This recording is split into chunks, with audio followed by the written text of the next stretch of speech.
we're not far from over, Liz. I'll tell you where I'm at with all this.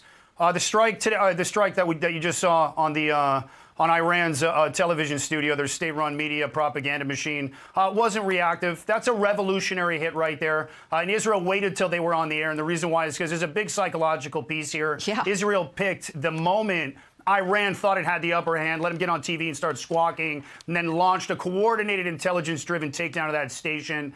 The IDF, just so you're clear, has wiped out a third of Iran's missile capacity in less than 72 hours. This is years in the making, Liz. Mossad teams already operating inside the wire, as we saw in that incredible operation, pre-positioned, intelligence gathering, mapping targets. This is what Israel does best. Intel-driven, preemptive strikes. Nobody does this better than us. And as you said, psychological, we're showing this video where the female broadcaster is reporting live and the bomb hits. She appears to be okay, but man, the background, the backdrop goes out, and you got pieces of the ceiling coming down. Psychologically, what has Israel's wiping out of the top echelon of Iranian leadership done? Because in a way, you've got a lot of Iranians who have been praying for this moment, correct? That's right.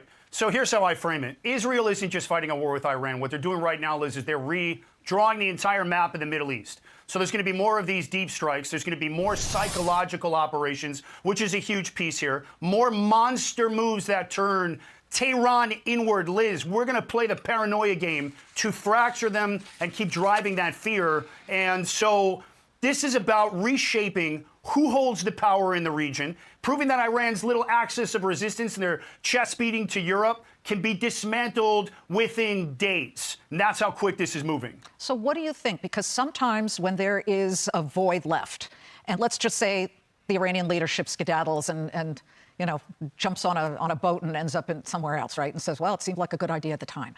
Religious tolerance, will that come? Political moderation, take these people into the modern world?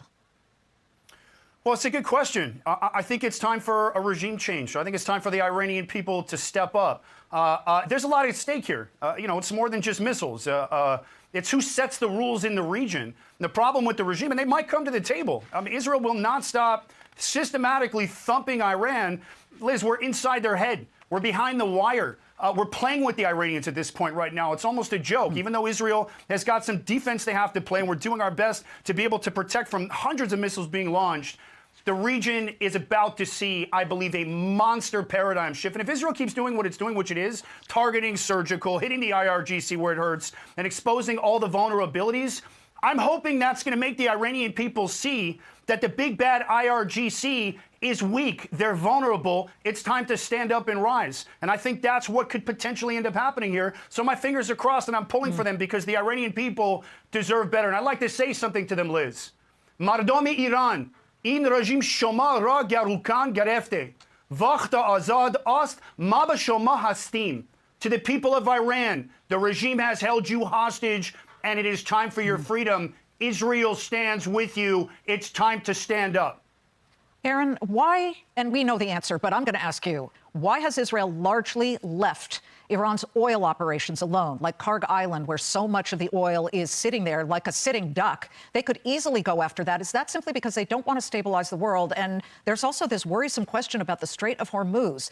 Iran could still do something there. They control part of those waters. They could, who knows, sink a ship there and block the Strait of Hormuz. That is an important choke point through which 80% of the region's oil travels.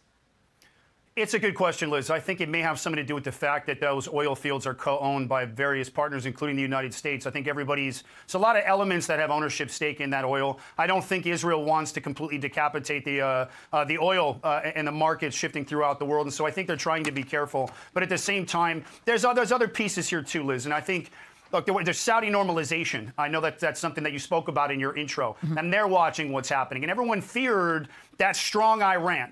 And right now, Israel's doing what even the Americans haven't, which is breaking that regime's power projection in real time. And that's what's really going to shoot the markets up and stabilize the world. And I'm not an economy guy, but that earns quiet respect. And if Israel stays focused and avoids dragging the region into chaos by hitting those fields, I think that it might accelerate those markets And at the end of the day, it's just about doing what needs to be done to create that paradigm shift, to show the Middle East, hey, it's time to get on board with the Abrams Accord. It's time to get on board with Israel. Yeah. Iran, we're putting them down for you guys.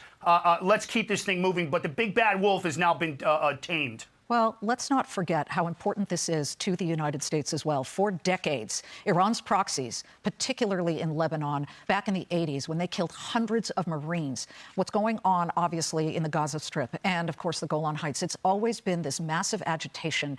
And I think that at some point, it might gel and it might come to fruition that these civilians in all those regions who would love to see peace, I believe, would actually achieve it. In the end, though, Iran is twice the size of Texas and Israel is tiny, like the size of New Jersey. Do you ever get concerned that Israel might run low on manpower? I mean, we've seen the Iron Dome let a few of these missiles in, not intentionally, obviously, but they've been overwhelmed at certain points. How long can they keep up? It's a good question. You talk about Israel's weapons capacity. Now, I can tell you this without getting into too much detail. I'd say Israel's used less than 10% of their capacities. Their capacity of F-35s, drone swarms, long-range guided